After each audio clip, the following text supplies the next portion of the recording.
Today I'm talking about post-traumatic stress disorder and complicated post-traumatic stress disorder.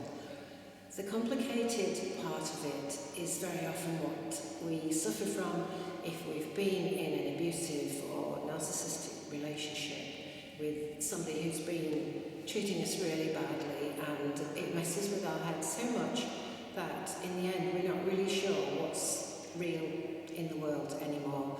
We think we're a bad person, we think it's all our fault. We have bad days, like today I haven't slept for a while. That's one of the features of post-traumatic stress syndrome. Here I am in a gym, feeling not very motivated and well, so take the hoodie off, just get into the mood. Okay, I feel a bit cold, I don't feel motivated, so I just thought I'd share some of these thoughts with you before I force myself to go and do something positive with the day. I've been eating well, didn't sleep. Very often you can be down to 2 or 3 hours of sleep when you get this insomnia. I get nightmares sometimes. It can come back even though you feel you're absolutely cured and you feel like your life is going well, but your subconscious has this way of bringing things back to you. And post-traumatic stress syndrome obviously is associated with war veterans, it's associated with people from disaster areas, hurricanes, all sorts of things like that. Sudden deaths, maybe multiple deaths, things which have happened, bang, bang, bang in your life, which can happen. We can feel like we're just getting up again and another huge wave comes over and some part of life will come along and hit us again. And sometimes we just don't feel like getting up again. So many people have written to me and they've said, how long does it take to get over post-traumatic stress syndrome? How long does it take you to get over the depression that you've had in an abusive relationship?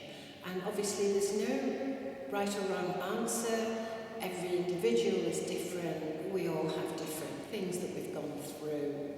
And some of us just think differently anyway. So we can't measure this in a quantifiable way. I know it took me about 6 months to start sleeping properly originally after I'd left my narcissist. But it's strange how you can get rid of one big problem and then maybe other things will come up out of your subconscious. I used to have dreams about being in a huge ocean with huge waves coming over me in a tiny, tiny boat. And now I don't get those dreams anymore. And we can have so many manifestations of our subconscious dealing with our problems. And it's so hard to cope with it.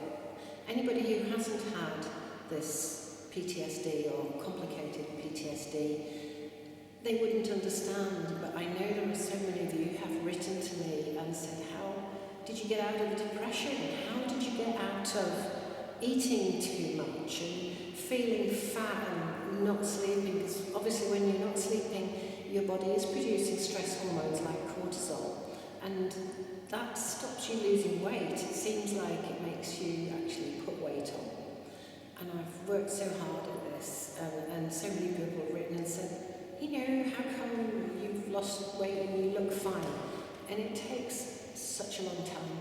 I used to have cellulite on my legs for years and years and years. It's gone now because I just do an awful lot of running and training and stuff. But it took quite a few years, whereas some people who've exercised all their lives, they never developed cellulite, they never developed spare-tyres or anything. I'm quite lucky really now because I've worked out for many, many years to recover. But the thing that's in your head there, that is the hardest thing to shift. And these nightmares and periods of sleeplessness can come back. I might look like I'm being cheerful, I'm not minimising it. You know as well as I do, if you're going through this, how terrible, how awful, how painful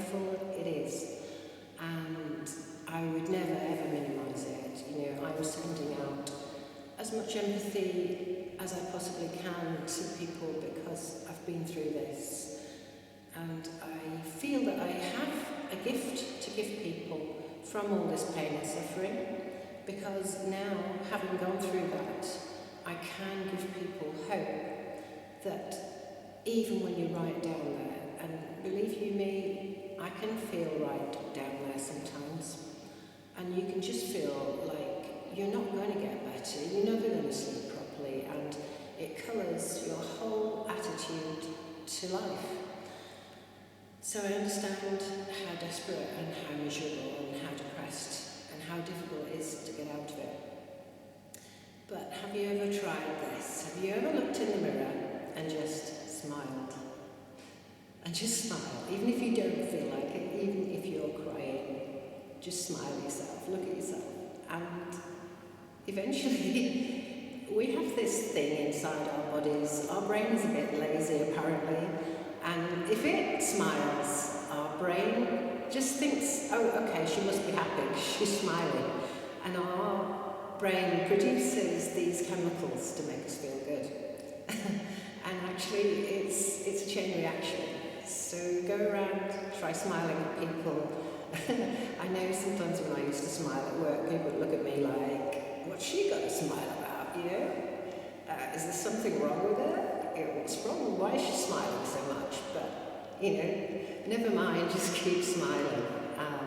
It's going to make you feel better, and you're going to have people smiling back at you too. And just look after yourself, take care of yourself, give yourself compassion, eat as well as you possibly can, get some exercise every day. Today I've done 200 squats so far, and I'm going to do some more. I don't know what my legs are going to feel like tomorrow, but it's going to be worth it. And surely it's going to make me sleep a bit better than I did last time.